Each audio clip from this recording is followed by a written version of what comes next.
नमस्कार, आप देख रहे हैं न्यूज नेशन का डिजिटल प्लेटफॉर्म। मैं हूं आपके साथ मोमिता तिवारी।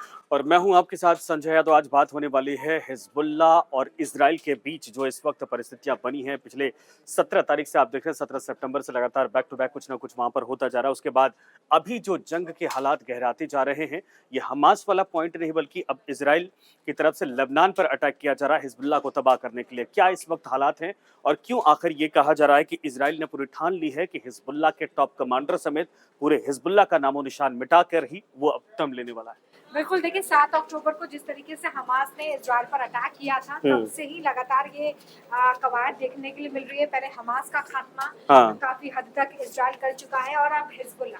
दरअसल हिजबुल्ला को लगातार चोट देता हुआ इजराइल इस वक्त नजर आ रहा है। देखिए, एक तरफ पेजर अटैक होता है, जब तक इस अटैक से संभल पाता है हिजबुल्ला, तब तक 24 घंटे में वॉकी टॉकी ब्लास्ट हो जाता है, अटैक हो जाता है। जो हिजबुल्ला का कमांडर है शुक्र, उसे भी मौत के घाट उतार दिया इजराइल ने। तो ये लगातार कुछ ऐसे जख्म है जो इजराइल इस वक्त हिजबुल्ला को देता हुआ नजर आ रहा है। और सीधे तौर पर यहाँ पर इजराइल की कोशिश यही है संजय कि हर एक वो दुश्मन जिससे इजराइल से खतरा है, इजराइल जिससे खतरा महसूस करता है, चाहे वो किसी भी फ्रंट पर हो, वो लगातार उनके खात्मे की तरफ बढ़ रहा है। हमास का खात्मा कर शायद हिजबुल्ला का अगला नंबर आने वाला, ये मैसेज बहुत पहले ही दे दिया गया। देखिए, अब तो चीजें बहुत आगे बढ़ गई हैं, चूंकि हिजबुल्ला चीफ यानी नसरल्ला की तरफ से ये कहा गया है कि 2 दिन के अटैक के बाद हिजबुल्ला चुप नहीं रहेगा और हम जगह तारीख, जैसे फिल्मों में डायलॉग होता है ना कि हम रिटेलिएट करेंगे, बदला लेंगे, लेकिन हम बताएंगे नहीं किस तरीके से होने वाला है। लेकिन सवाल ये है कि इजराइल के हमलों से आखिर हिजबुल्ला उबर पाए तब तो। 17 को जो अटैक हुआ था, कहा जा रहा है कि उसमें साफ तौर पर इजराइल की यह नीयत थी कि जो 4000 लड़ाके हैं हिजबुल्ला के, उनको एक साथ कुछ मिनट में एक साथ उनको मारना। और ये स्ट्रैटेजी कितनी कह सकते हैं कि प्लान तरीके से की गई थी कि 15 सालों से लगातार इस पर हमास की तरफ, हिजबुल्ला माफ करिएगा, इजराइल की तरफ से काम किया जा रहा था। और इसमें यह कहा जाता है कि 15 सालों से बाकायदा कुछ ऐसी फेक शेल कंपनियां बनाई गई जिससे भरोसा क्रिएट किया गया, उनको ब्रांड क्रिएट बनाया गया। उसके बाद जब हिजबुल्ला का ट्रस्ट हो गया, वहां से वो वॉकी टॉकी मंगवाता है, वहां से बाकायदा पेजर मंगवाता है और उसमें 3 ग्राम से 5 ग्राम के आसपास एक्सप्लोसिव रखे गए थे, ताकि इतने से कम इतना हो सके कि मौतें हो सके या फिर पार्ट अंग भंग जिसको कहते हैं वो सारी हो सके। यानी इजराइल को यह पता था कि हिजबुल्ला आने वाले वक्त में भी फिर से खतरा बन सकता है 2006 के बाद से देखा जाए, और इसीलिए प्लानिंग की गई थी कि हमास के साथ साथ इस छोर पर भी, लेबनान वाले छोर पर भी आखिर हिजबुल्ला को खत्म करना है। और अब मुझे की तरफ से कहा भी गया, इजराइल के रक्षा मंत्री ने इस बात का जिक्र भी किया, योव गैलेंट की तरफ से बताया गया कि अब हमारा जो फोकस है वो गाजा से लेबनान की तरफ शिफ्ट हो गया है, जिसका जिक्र आप भी कर रहे हैं। गाजा में अब कुछ बचा नहीं है। एक अगर हानिया के खात्मे के बाद उनके पास कमांडर्स नहीं है, एक जो शायद उसका नाम अभी नहीं आ रहा है मुझे, लेकिन वो जो नया बनाया गया चीफ, वही एक बचा है। लेकिन ये भी है कि उसको भी इजराइल कहीं न कहीं पीछे लगा हुआ है, आज नहीं तो कल वहां पर भी पहुंच जाएगा। और इन सब के बीच में लेबनान बड़ी चुनौती इसलिए है कि लेबनान को साफ तौर पर सपोर्ट ईरान से मिला और हमास से कहीं ज्यादा ताकतवर हिजबुल्ला है। तो हिजबुल्ला को खत्म करने या कमजोर करने का मतलब 2 छोर से एक तरह से पूरी तरीके से सेफ अपने आप को महसूस करने लगेगा इजराइल। और दूसरा यह है कि इजराइल के सामने बड़ी चुनौती है। आपने देखा होगा कि नेतन्याहू का लगातार इजराइल के अंदर विरोध हो रहा। कारण है कि लगभग 60,000 ऐसे परिवार हैं जो लेबनान बॉर्डर के पास थे, और जब ये युद्ध शुरू हुआ था हमास के साथ, उस दौरान हिजबुल्ला रह के वहां से अटैक कर रहा था। उन 60,000 परिवारों को अपने ही देश में अपना घर छोड़कर 1 साल से बाहर रहना पड़ रहा है या फिर देश के दूसरे हिस्से में रहना पड़ रहा। नेतन्याहू के विरोध का कारण एक है, इसलिए नेतन्याहू ने भी कहा है कि मैं 1 साल 1.5 साल के भीतर ये कसम खाता हूं कि जितने लोगों ने परिवार बॉर्डर पर रहने वाले छोड़े हैं, उन सभी को मैं उनके घर वापसी करवाऊंगा। तो ये चुनौती तभी पूरी हो सकती है जब हिजबुल्ला को बैक फुट पर लाया जा सके या फिर उसको खत्म किया जा सके। बिल्कुल, और उसी कड़ी में लगातार इजराइल आगे भी बढ़ रहा है। देखिए, कल भी जो खबर आई थी उसमें बताया गया था कि हिजबुल्ला ने इजराइल को नुकसान पहुंचाने की नियत से 140 ड्रोन अटैक्स किए थे, लेकिन इजराइल की तरफ से इन ड्रोन अटैक्स को नाकाम किया गया। कोई भी वहां पर नुकसान इजराइल को नहीं हुआ।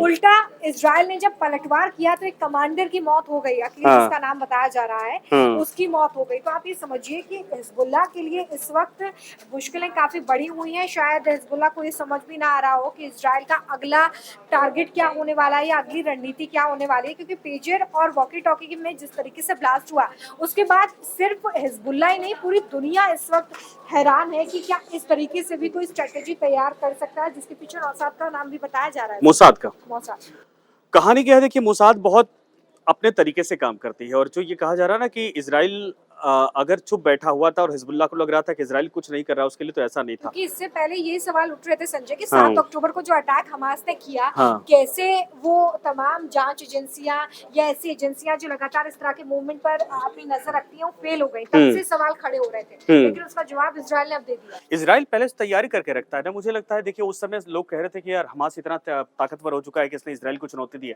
लेकिन एक साल के भीतर देखिए कि पूरा गाजा पट्टी इस वक्त खंडहर में तब्दील हो चुकी है, और वही कहानी अब पिछले 20 दिन से आप देखेंगे तो लेबनान में शुरू हो गई है।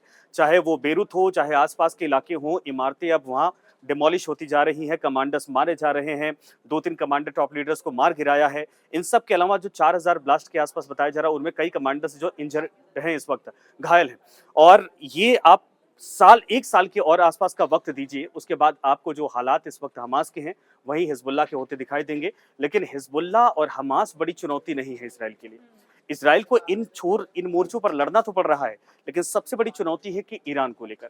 ईरान अगर इनको बैक सपोर्ट देता रहेगा, उन्हीं की ये मिलिशिया एक तरह से हैं, उन्हीं के प्रॉक्सी हैं, अगर कहीं से भी हथियार की सप्लाई की जाती है, लीडर्स तैनात किए जाते हैं या कोई और फ्रंट खोला जाता है, तो इसराइल के लिए यहाँ पर चुनौतियां बढ़ जाती हैं। क्या लगता है संजय, जिस तरीके से पहले हमास और अब हिजबुल्लाह इजराइल के टारगेट पर है, ईरान को एक बड़ा मैसेज इजराइल देने की कोशिश कर रहा है कि अगर उससे सीधे भिड़ंत होती है तो भी इजराइल तैयार है? देखिए इजराइल साफ तौर पर एक स्ट्रेटजी साफ अपनाता है और वो कहता भी है कि आपको मारने के बाद ही हमारा सर्वाइवल है।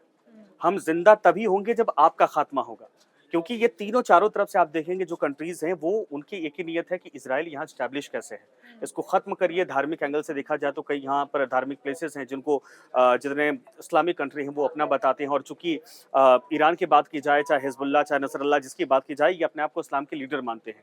तो इनके लिए बड़ी चुनौतियां हैं कि वो उन प्लेसेस को खाली करवाया जाए। तो हमारा हिस्सा था, हमारा इलाका था, हमारी जमीन थी, इसने कैसे कब्जा कर लिया।